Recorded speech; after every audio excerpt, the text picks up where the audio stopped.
And what about when Allah tells us about the Bahrain, two seas, where the two seas come together, same surah, same chapter.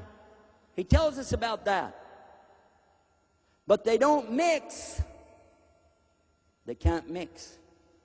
And when Jacques Cousteau, the eminent scientist from France, discovered this amazing situation where the Mediterranean feeds off into the Atlantic Ocean, these two big seas coming together, but they have two different salinities, different amounts of salt, two different temperatures, two different densities, two different life forms, not the same. And when they come together, that one stays inside of the other, but they don't mix.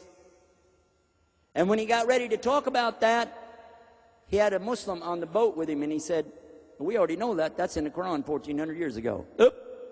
Yeah, we won't make that then into anything. Leave it.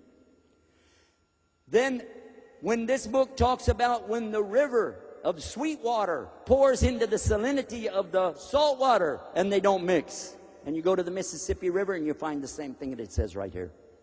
And it talks to us in here about the stars. It talks about the moon and the sun and the earth and everything that Allah created, and describes them in detail, and tells us that the earth is doing what? Kawi.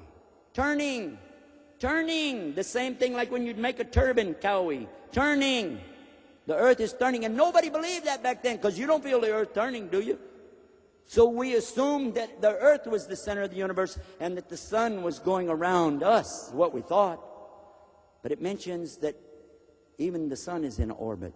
The earth is in orbit. How could the sun be in an orbit? But guess what we found out?